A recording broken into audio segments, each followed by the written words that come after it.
नमस्कार दोस्तों आप उस चाय वाले को तो जानते होंगे जो भारत के प्रधानमंत्री बन चुके हैं, लेकिन क्या आपने कभी फेरी वाले का नाम सुना है जो भारत का राजा रहा है? दिमाग पर ज़्यादा जोर लगाने की भी ज़रूरत नहीं है, क्योंकि आज के वीडियो में हम उस फेरी वाले की कहानी जानेंगे जो भारत का सम्राट बना। दोस्तों, जो अकबर थे उनके शाही इतिहासकार जो थे उनका नाम था अबुल फजल। आपने वो नाम सुना होगा। और वो अपने जो किताब है उसमें लिखते हैं कि एक छोटा सा वो फेरी वाला था। सुबह से शाम तक रेवाड़ी की गलियों में नमक तेल बेचा करता था। असल में अबुल फजल भारत के जो सम्राट हैं वीर हेमचंद्र हेमू, उनकी बात कर रहे थे। वीर राजा हेमचंद्र विक्रमादित्य, जिनको हेमू के नाम से भी जाना जाता है, वो ढूसर यानी भार्गव जाति से संबंध रखते थे। उनके पिताजी का नाम था पूर्णदास और हेमू के जन्म के समय पूर्णदास जी रेवाड़ी में रहा करते थे। पूजा पाठ में व्यस्त रहने के कारण उनकी आर्थिक स्थिति बहुत अच्छी नहीं थी और इस वजह से हेमचंद्र हेमू को जल्दी काम धाम संभालना पड़ा।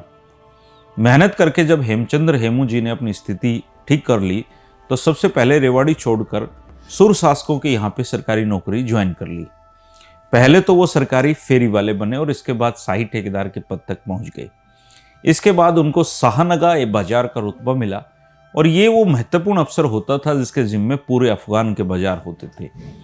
थोड़े समय के बाद उनके जो राजा इस्लाम शाह थे, उन्होंने व्यापार के साथ साथ ही राज्य को चलाने के संबंध में हेमचंद्र हेमू से सलाह मशवरा करना शुरू कर दिया। 1553 में इस्लाम शाह की मृत्यु हो गई और मुबारिज खां, जो आदिल शाह के नाम से बादशाह बना, वो एक मूर्ख शासक था और लोग उसको मजाक में आदिल शाह की जगह अदली शाह यानी कि मूर्ख बादशाह कहा करते थे। हेमचंद्र हेमू जल्द ही आदिल शाह के महत्वपूर्ण व्यक्तियों में शामिल हो गए। आदिल शाह उन पर इतना मोहताज हो गया था कि एक छोटा सा काम भी बिना हेमचंद्र हेमू से पूछे बिना कर नहीं पाता था। थोड़े समय में ही आदिल शाह की जगह सारे प्रशासनिक काम हेमचंद्र हेमू ही संभालने लगे और प्रधानमंत्री वो बन गए। प्रधानमंत्री बनते ही उन्होंने सारे पदों पर नियुक्तियां और उनको हटाने के अधिकार भी आदिल शाह से ले लिए और वो प्रधान सेनापति के पद पर पहुंच गए। एक तरह से नाम के लिए तो आदिल शाह बादशाह था, लेकिन असली जो शक्तियां थी वो अब हेमचंद्र हेमू के हाथों में आ गई थी। उधर जब राजा कमजोर हो तो दुश्मन सिर उठाने लगते हैं। बहुत सारे अफगान सरदार खुद को स्वतंत्र घोषित करने लगे। ताज का खिरानी ने दक्षिणी बिहार पर कब्जा कर लिया। उधर मोहम्मद का सूर बंगाल को हथियाने के बाद सम्राट बनने के सपने देखने लगा। इब्राहिम का सूर और अहमद का सूर को भी राजा बनने के सपने आने लगे और ऐसे समय में हेमू चुप बैठने वाले नहीं थे। उन्होंने कामकाज छोड़कर तलवार उठा ली और बुद्धि से काम लेते हुए आदिल शाह की तरफ से 22 हैं युद्ध लड़े और अपने शत्रुओं का सफाया कर दिया। इसी बीच हुमायूं की मौत हो गई। दिल्ली का तख्त खाली हो गया और जब किसी राजा का तख्त खाली होता है तो दुश्मन के लिए मौका होता है उस तख्त को कब्जाने का। आदिल शाह की तरफ से हेमचंद्र हेमू दिल्ली जीतने के अभियान पर निकले। इटावा कालपी होते हुए हेमू आगरा पहुंच गए और यहां उनकी टक्कर मुगल गवर्नर सिकंदर खां से होनी थी, लेकिन हेमचंद्र हेमू का नाम सुनते ही बिना लड़ाई वो भाग गया। आगरा पर कब्जा करने के बाद उन्होंने दिल्ली की तरफ कूच किया। उस समय उनके पास एक विशाल सेना थी। 50,000 घुड़सवार, 1,000 हाथी, 51 बड़ी तोपें और 500 छोटी तोपें हेमचंद्र हेमू के बेड़े में थी।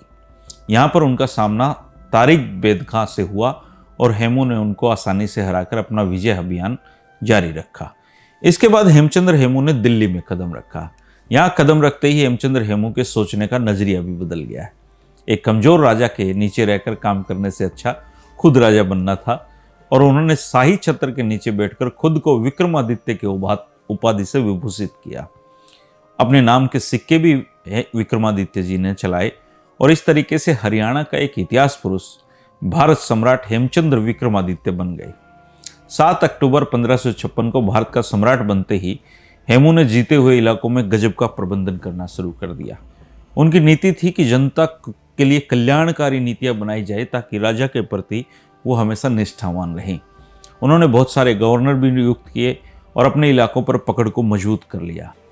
हुमायूं का नाबालिग बेटा अकबर और उनका परिवार काबुल लौटने की योजनाएं बनाने लगा, क्योंकि हेमचंद्र हेमू का मुकाबला करना उनको दूर की कौड़ी नजर आ रहा था।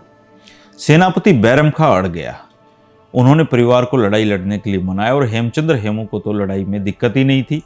पानीपत की धरती पर 1556 में दूसरा युद्ध हुआ। एक तरफ हेमू थे और दूसरी तरफ अकबर के सेनापति बैरम खां। युद्ध में शुरुआत से ही पलड़ा हेमचंद्र हेमू के पक्ष में झुका, लेकिन दुर्भाग्य उनका साथ दे रहा था।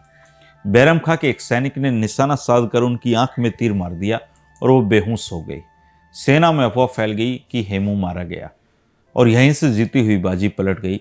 अगर वो ये युद्ध जीतने में सफल रहते तो मुगल काल उसी दौरान ही खत्म हो गया होता। हमारी युवा पीढ़ी को वीर हेमचंद्र विक्रमादित्य जी के बारे में बहुत कम जानकारी है और ये तो बहुत ही कम लोगों को पता है कि एक फेरी लगाने वाला भारत का सम्राट बना था। ये थी दोस्तों भूले बिसरे लोगों की श्रृंखला में वीर हेमचंद्र विक्रमादित्य जी की कहानी। ऐसी कहानियां मैं आपके सामने लाता रहूंगा। शुक्रिया, नमस्कार।